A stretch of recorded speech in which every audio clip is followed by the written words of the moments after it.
நடந்த நிகழ்ச்சி பாருங்க, பேப்பர்ல வந்தது. அமெரிக்காவில் சிகாகோல டாக்டர் மார்கன் பெரிய டாக்டரா, பெரிய விஞ்ஞானியும் கூட. அவர் தான் கேன்சருக்கு மருந்து கண்டுபிடிச்சிருக்கார்.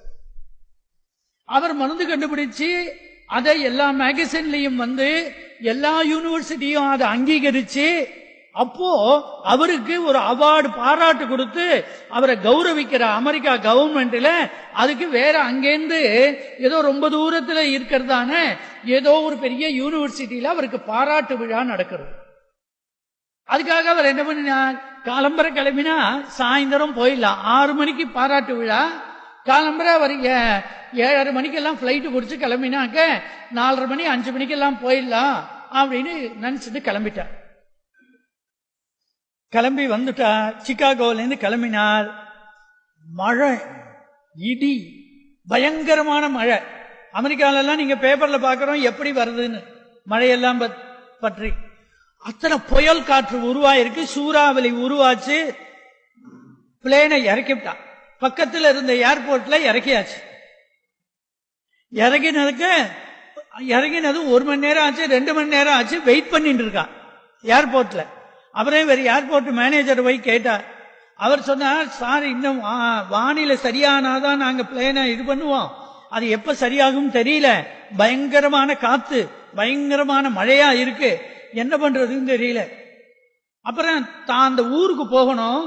தான் யாருன்னு சொல்லிக்கல, சொன்னாலும் அவனுக்கு தெரியுமோ தெரியாதோ. அந்த ஊருக்கு போகணும், அவசரமா போகணும். இங்க இருந்து காரு ஒரு டாக்ஸி எடுத்துன்னு போனா எத்தனை நேரம் ஆகும்னா, ஐயோ அவ்வளவு தூரம் போனேன் சார். அமெரிக்கா ரோடு நீங்க 120 கிலோமீட்டர்ஸுக்கு குறைச்சு போக முடியாது அந்த ரோட்ல. அப்படி போனாலே நீங்க 4:30 மணி நேரம் ஆகும் சார். மணி வந்து பாருங்க, இப்ப 12:30 1 மணி ஆக போறது.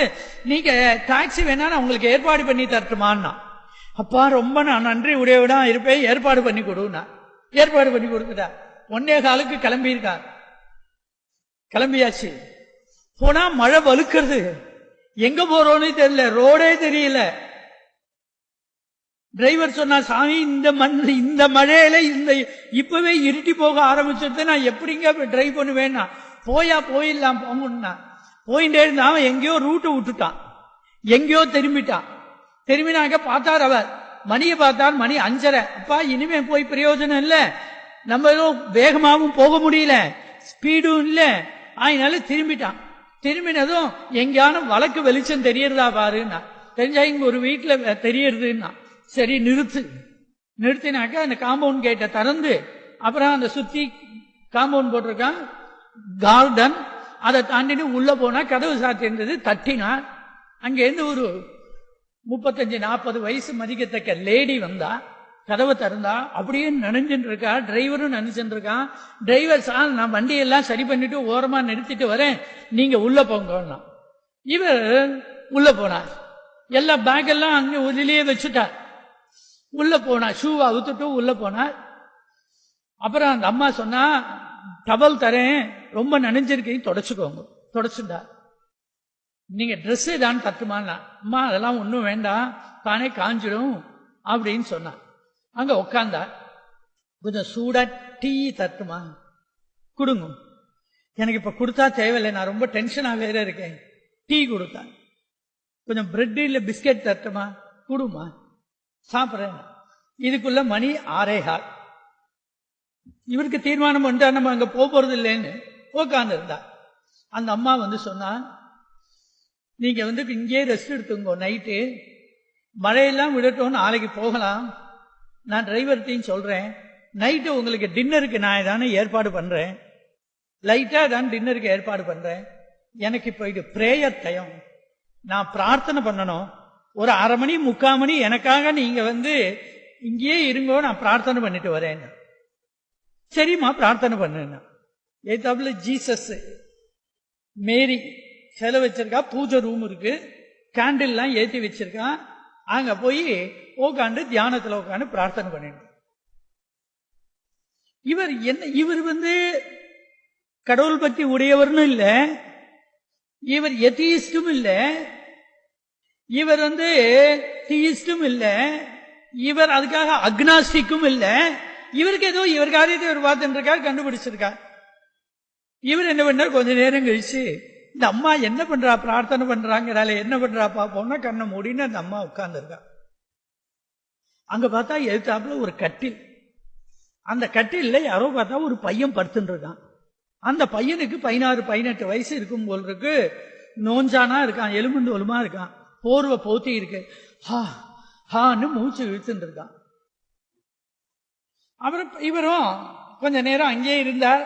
அப்புறம் இவருக்கும் உட்காந்து பிரார்த்தனை பண்ணும் போல இருந்தது. கீழே உட்காந்துண்டா.